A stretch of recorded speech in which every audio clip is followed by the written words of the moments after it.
Hello dear students. तो इस video में हम सॉल्व करेंगे exercise 5.2 class 11th NCERT maths. Question number first and second में कॉम्प्लेक्स नंबर दी हुई हैं और हमें मॉडुलस और आर्गुमेंट फाइंड करना है। ओके, मॉडुलस और आर्गुमेंट हमें फाइंड करना है। तो क्वेश्चन नंबर फर्स्ट में कॉम्प्लेक्स नंबर है z equal to -1 minus i√3।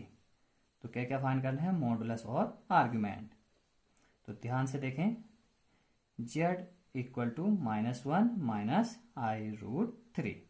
तो मॉडुलस फाइंड करना है, z का मॉडुलस। Okay, mod z। तो मॉड z इक्वल टू क्या होता है, स्क्वायर रूट रियल पार्ट का स्क्वायर प्लस इमेजिनरी पार्ट का स्क्वायर। ओके, या अंडर रूट रियल पार्ट का स्क्वायर प्लस इमेजिनरी पार्ट का स्क्वायर। तो रियल पार्ट यहाँ पे क्या है, -1, तो लिखेंगे -1 का स्क्वायर प्लस इमेजिनरी पार्ट। तो इस कॉम्प्लेक्स नंबर का इमेजिनरी पार्ट क्या है, -√3। ओके, -√3, इसका भी क्या करेंगे, स्क्वायर। तो मॉड जेड इक्वल टू कितना आएगा, -1 का स्क्वायर 1 प्लस -√3 का स्क्वायर कितना हो जाएगा 3। तो ऐड करोगे तो कितना आएगा 4, √4, इट मीन्स 2। तो मॉड जेड इक्वल टू आया 2। ओके, अब हमें फाइंड करना है आर्ग्यूमेंट। ओके, तो आर्ग्यूमेंट मीन्स थीटा। ओके, तो थीटा फाइंड करने का फॉर्मूला है हमारे पास tan theta equal to modulus of b upon a। b means imaginary part of complex number upon a means real part of complex number. Okay, तो यहां पे देखें इमेजिनरी पार्ट क्या है, -√3। तो -√3 लिख देंगे b की जगह, upon a means real part of z या real part of complex number. तो रियल पार्ट क्या है यहाँ पे, -1। तो यहां पे लिखेंगे -1। मॉडुलस क्या कर देता है, पॉजिटिव कर देता है नेगेटिव नंबर को। तो कितना आएगा, √3/1, इट मीन्स √3। तो tan थीटा इक्वल टू √3 को क्या लिखेंगे फिर, tan π/3। ओके, tan 60 की वैल्यू होती है √3, तो हम लिखेंगे tan π/3। अब हम कंपेयर करेंगे दोनों को, तो कितना आएगा, थीटा इक्वल टू π/3। ओके, तो थीटा को ही हम क्या कहते हैं, आर्गुमेंट।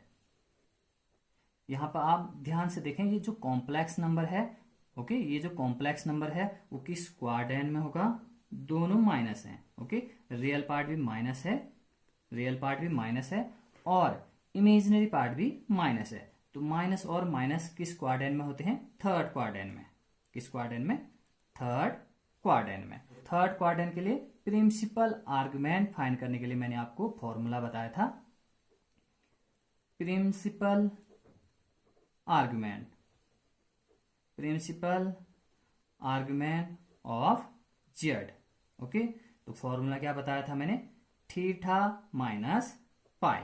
हमें आर्गुमेंट फाइंड करना था, तो आर्गुमेंट हमेशा प्रिंसिपल होना चाहिए। ओके, तो ये प्रिंसिपल आर्गुमेंट नहीं है। π/3 ये तो फर्स्ट क्वाड्रेंट में लाई कर रहा है। ओके, π/3 मीन्स 60, तो 60 तो फर्स्ट क्वाड्रेंट में होता है, बट यहाँ पे जो ये कॉम्प्लेक्स नंबर दिया हुआ है वो किस क्वाड्रेंट में है, थर्ड क्वाड्रेंट में। ओके, क्योंकि रियल पार्ट भी माइनस है और इमेजिनरी पार्ट भी माइनस, तो माइनस माइनस कहां पे होता है, थर्ड क्वाड्रेंट में।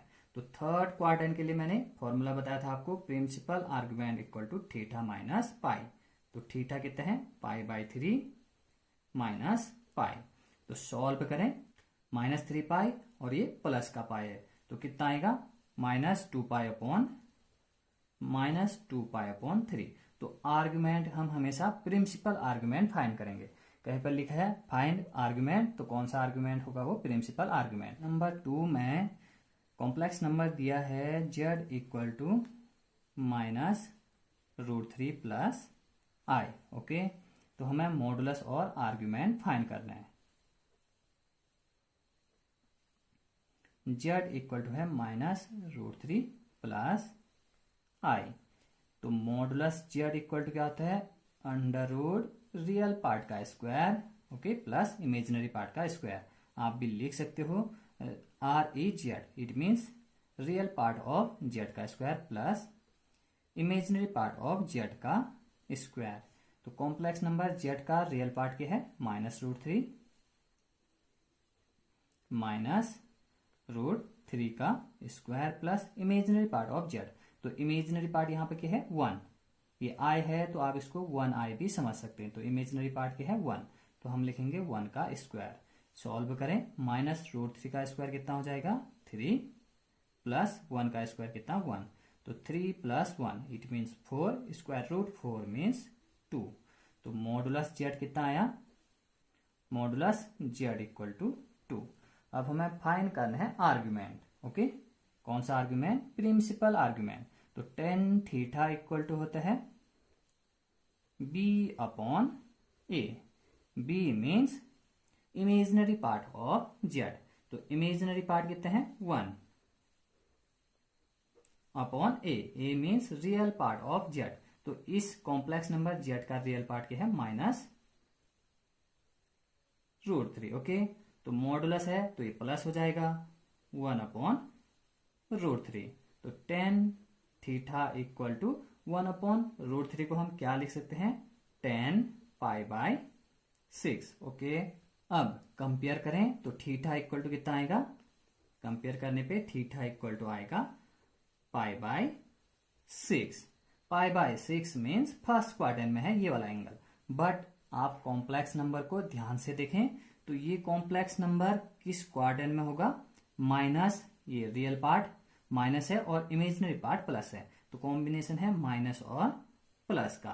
तो माइनस प्लस किस क्वाड्रेंट में होते हैं, इस तरह के कोऑर्डिनेट सेकंड क्वाड्रेंट में। ओके, तो कॉम्प्लेक्स नंबर किस क्वाड्रेंट में होगा, सेकंड क्वाड्रेंट में।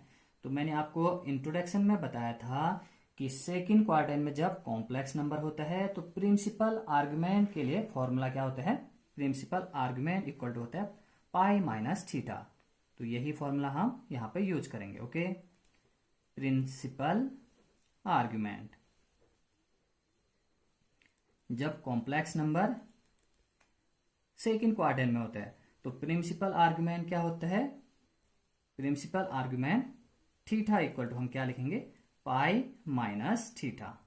ठीक, प्रिंसिपल आर्गुमेंट इक्वल टू π-θ।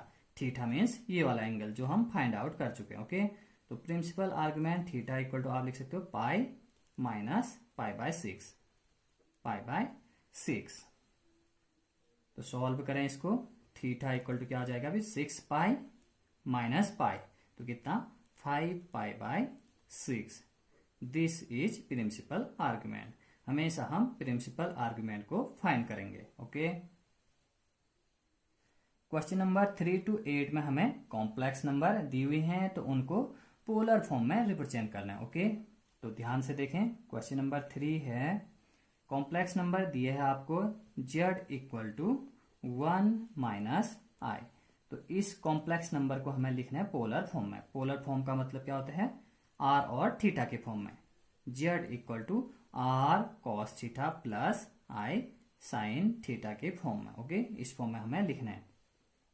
तो ध्यान से देखें, z इक्वल टू है 1 - i। तो इसका पोलर फॉर्म हम सपोज कर रहे हैं, लेट पोलर फॉर्म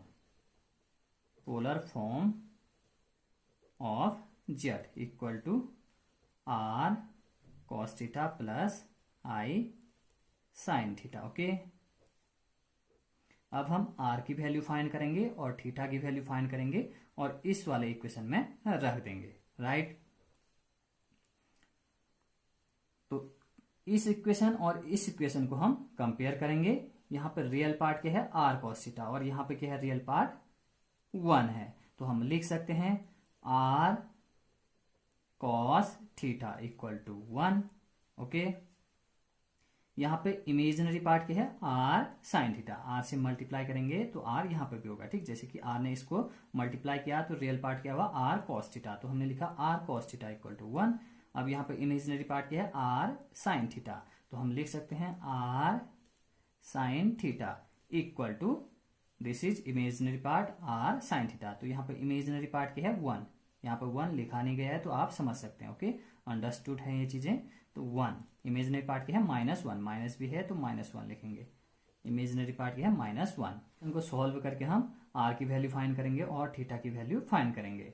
तो इसको हम नेम दे रहे हैं इक्वेशन 2 और इसको नाम दे रहे हैं इक्वेशन 3। ओके, अब दोनों इक्वेशन के बोथ साइड हम स्क्वायर कर रहे हैं और ऐड कर दे रहे हैं। स्क्वायरिंग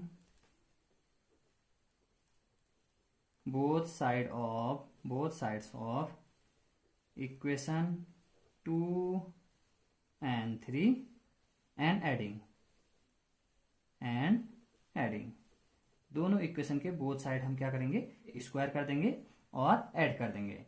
तो बोथ साइड स्क्वायर करें, are square cos square theta, और यहाँ पे क्या होगा, लेफ्ट हैंड साइड सॉल्व होंगे। R square sine square theta equal to 1 का स्क्वायर करोगे प्लस इसका भी स्क्वायर कर दोगे, ठीक, -1 का स्क्वायर। तो क्या किया, दोनों इक्वेशन के बोथ साइड हमने स्क्वायर कर दिया है और उनको ऐड कर दिया है। अब यहाँ पे ध्यान से देखें, आर स्क्वायर कॉमन है, cos square theta plus sine square theta equal to 1 का स्क्वायर 1 -1 का स्क्वायर 1। तो cos square theta plus sine square, तो cos square theta plus sine square theta क्या होता है 1। तो आर स्क्वायर इक्वल टू क्या आ जाएगा 2। तो आर इक्वल टू क्या होगा, स्क्वायर रूट 2। आर को क्या कहते हैं, मॉडुलस ऑफ जेड, ठीक। इंट्रोडक्शन वीडियो में मैंने बताया था। आर्गन प्लेन में, ओके, आर्गन प्लेन में ओरिजिन से लेके किसी पॉइंट तक के डिस्टेंस को ही हम आर कहते हैं, ओके, या modulus of complex number Z कहते हैं। तो आर की वैल्यू आप मॉड जेड इस तरह से भी फाइंड कर सकते हैं, मॉडुलस ऑफ जेड। जब आप मॉडुलस फाइंड करोगे तो यही आएगा। तो आर मीन्स क्या होता है, मॉडुलस ऑफ जेड। आप सिंपली भी फाइंड कर सकते हैं आर की वैल्यू, कैसे, आर इक्वल टू होता है मॉड ऑफ जेड। तो मॉडुलस फाइंड करें तो आर की वैल्यू आपको मिल जाएगी। अब हमें फाइंड करना है थीटा की value. Tan theta equal to होता है बी अपॉन ए। ओके, क्या होता है, B upon A. B means imaginary part of Z upon real part of Z. तो इमेजिनरी पार्ट के है -1, रियल पार्ट के है प्लस का 1। तो हम लिख सकते हैं इमेजिनरी पार्ट है -1 और रियल पार्ट है 1। मॉडुलस ऑफ -1 अपॉन 1, तो मॉडुलस है तो ये प्लस हो जाएगा, तो कितना आएगा 1 upon 1, it means 1।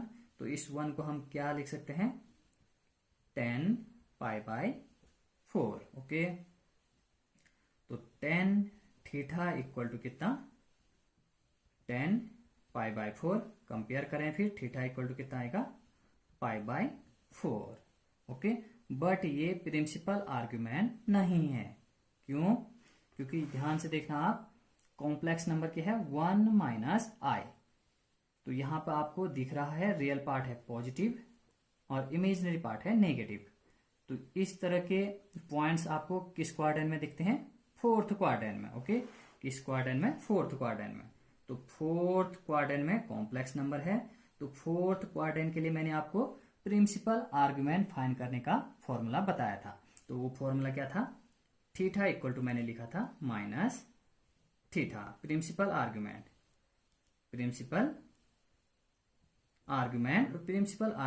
Of Z, theta equal to minus theta, इस तरह से मैंने आपको बताया था। ओके, तो यहां पे भी वही वर्क करेंगे। Principal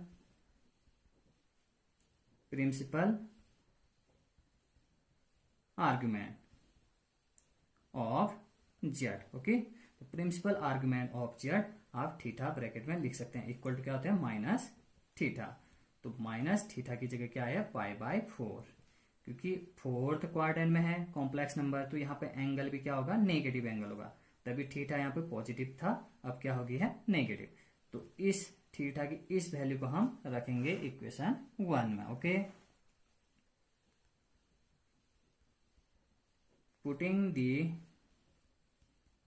value of are and theta in equation 1। Theta कौन सा वाला होगा, प्रिंसिपल आर्ग्यूमेंट वाला। ओके, तो जेड इक्वल टू आर की जगह कितना, √2 r cos थीटा। थीटा कितना है, pi by 4 r cos theta plus i sine theta. तो थीटा की जगह कितना है पाई बाय 4, तो आप लिख सकते हैं पाई बाय 4। ओके, तो इसे हम कहेंगे polar form of given complex number 1 minus i. तो इतना आप समझ गए होंगे। देखते हैं next question, question number 4। Complex number दिया है, आप उसे जेड कह सकते हैं, Z equal to -1 plus i. तो इसे हमें पोलर फॉर्म में लिखना है, कहने का मतलब R cos theta plus i sine theta के फॉर्म में लिखना है। तो हमें जरूरत होगी आर की, R means modulus of Z और theta means principal argument of Z. Okay, तो ध्यान से देखें इसे, जेड इक्वल टू है -1 प्लस आई। तो आप लिख सकते हो z equal to r cos theta plus i sine theta. तो कंपेयर करें दोनों इक्वेशन को, तो यहां पर रियल पार्ट क्या है r cos theta. Okay, r से मल्टीप्लाई करोगे तो आर कॉस थीटा, यहाँ पे क्या है रियल पार्ट -1। तो कंपेयर करोगे तो आप लिख सकते हो आर कॉस थीटा इन दोनों इक्वेशन को। Okay, r cos theta equal to क्या -1। आप इसे इक्वेशन 1 इसे भी कह सकते हैं, इसके 2 भी कह सकते हैं। तो आप लिखोगे comparing equation 1 and 2 we get r cos theta equal to -1 r sine theta. कहने का मतलब इक्वेशन 2 का imaginary part r sine theta, r से मल्टीप्लाई करोगे तो क्या आएगा आई आर साइन थीटा। तो इमेजिनरी पार्ट क्या होगा आर साइन थीटा। यहाँ पे इमेजिनरी पार्ट क्या है 1, इससे पहले 1 है। ओके, 1 आई है, ये अंडरस्टूड चीजें हैं, आपको समझनी है। 1 आई है तो हम लिखेंगे r sine theta equal to 1। तो इक्वेशन 3 और इक्वेशन 4 का बोथ साइड हम स्क्वायर करेंगे और ऐड कर देंगे। Okay, squaring both side of equation 3 and equation 4 and adding. तो स्क्वायर करें both side, r square cos square theta, r square cos square theta plus r square sine square theta. Left hand side solve होंगे, तो r square sine square theta equal to, यहां भी आप square करें और add करें, -1 का square plus 1 का स्क्वायर। तो आर स्क्वायर कॉमन लें। ओके, तो क्या बचेगा cos square theta plus sine square theta equal to -1 का स्क्वायर कितना 1 प्लस 1 का स्क्वायर कितना होगा 1। तो cos square theta plus sine square theta कितना होता है 1। तो आर स्क्वायर इक्वल टू 2। तो आर कितना आ जाएगा आर इक्वल टू √2। अब हमें फाइंड करना है प्रिंसिपल आर्गुमेंट। ओके, कहने का मतलब theta, principal value of theta, theta की प्रिंसिपल वैल्यू। तो tan थीटा इक्वल टू होता है modulus b upon a। b means imaginary part of z, a means real part of z। तो ध्यान से देखें, इमेजिनरी पार्ट क्या है यहाँ पे 1, क्या है 1 है इमेजिनरी पार्ट। तो लिखेंगे 1 upon real part of z क्या है -1। तो मॉडुलस है तो इसको प्लस कर देगा, तो 1 अपॉन 1 कितना हो जाएगा 1, और 1 को हम लिख सकते हैं tan पाई बाय 4। ओके, तो tan थीटा इक्वल टू कितना आ गया tan पाई बाय 4।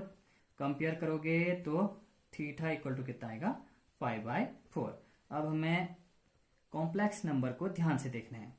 तो यहाँ पे रियल पार्ट में आपको नेगेटिव दिख रहा है और इमेजिनरी पार्ट में पॉजिटिव।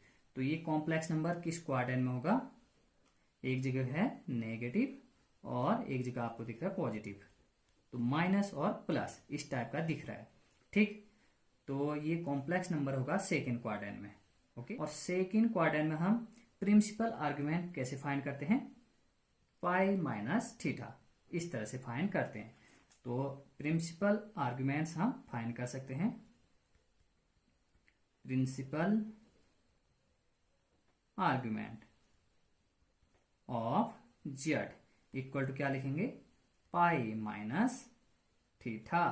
तो थीटा कितना आए हैं pi minus pi by 4। Solve करें तो प्रिंसिपल आर्गुमेंट को आप थीटा अगेन कह सकते हो या पाई भी कह सकते हो। 4 पाई माइनस पाई तो कितना 3 पाई बाय 4। तो प्रिंसिपल आर्गुमेंट है अब हमारे पास theta equal to 3 pi by 4। इसको हम इक्वेशन 2 में नहीं रखेंगे क्योंकि हमें चाहिए होती है प्रिंसिपल आर्गुमेंट, ओके, हमें चाहिए होती है प्रिंसिपल आर्गुमेंट की वैल्यू। तो प्रिंसिपल आर्गुमेंट थीटा कितने हैं 3π/4। इसको हम इक्वेशन 2 में नहीं रखेंगे, okay.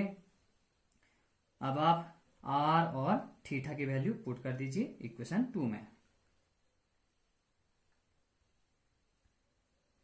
Putting the value of are and theta in equation 2, तो z इक्वल टू कितना हो जाएगा आर, ओके, आर कितने हैं फिर √2 r cos theta, cos theta कितने हैं फिर 3π/4 प्लस आई साइन थीटा, तो थीटा कितने हैं 3π/4।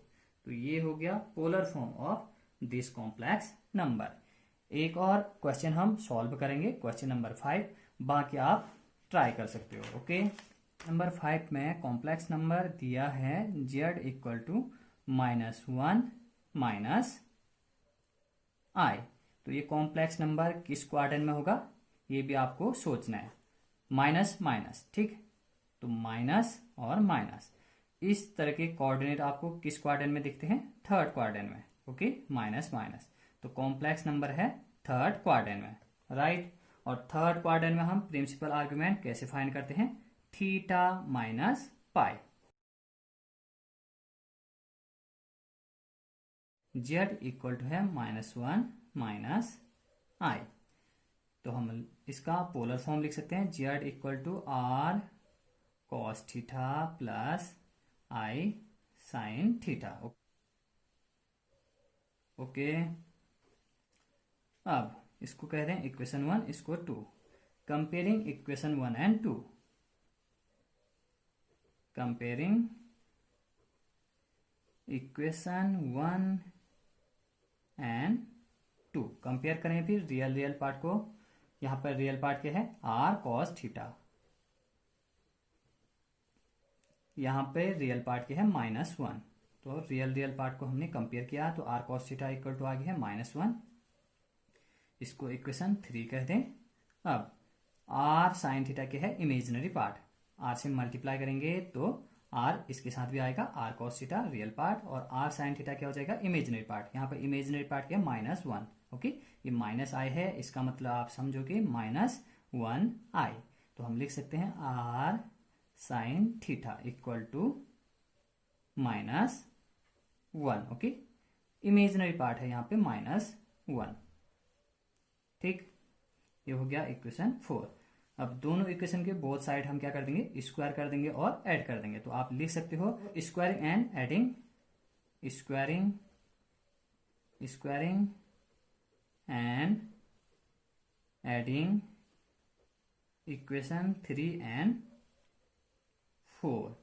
तो स्क्वायर करें और ऐड करें, are square cos square theta plus left hand side आप सॉल्व करोगे, r square sine square theta equal to -1 का स्क्वायर प्लस -1 का square.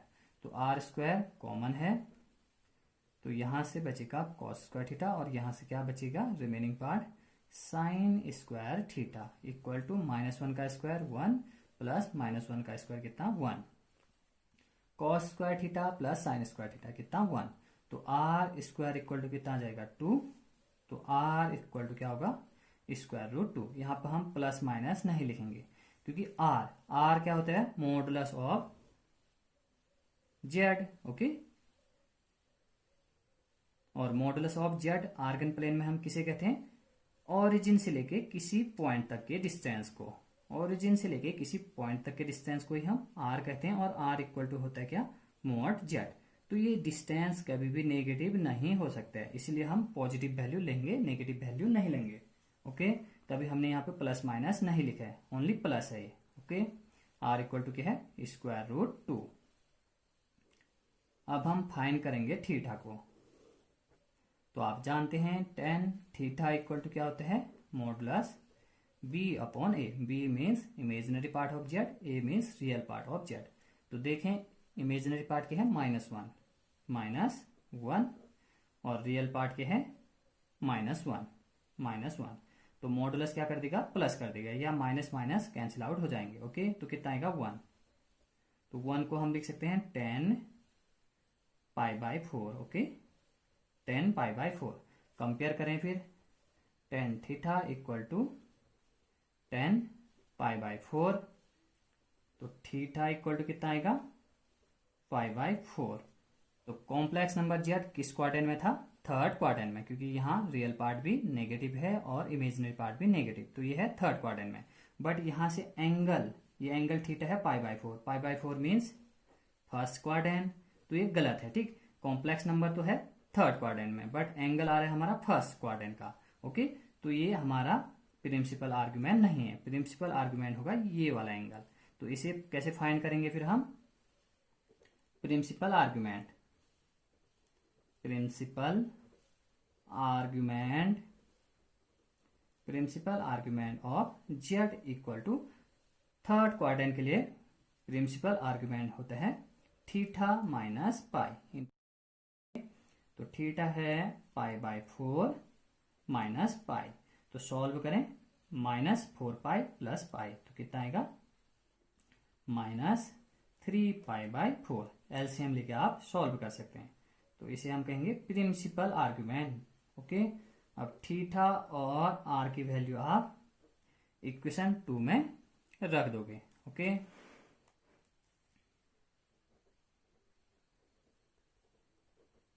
Putting the value of r and theta in equation 2, तो z equal to आप लिख सकते हो r कितना आया फिर, √2 r cos थीटा, तो थीटा कितना है -3π/4 r cos theta plus i sin theta, तो थीटा कितना है -3π/4। ओके, तो ये हो गया polar form of given complex number z equal to -1 -i का। क्वेश्चन नंबर 6, क्वेश्चन नंबर 7 और क्वेश्चन नंबर 8 आप ट्राई करें। तो अब हम मिलेंगे नेक्स्ट वीडियो में। Thank you.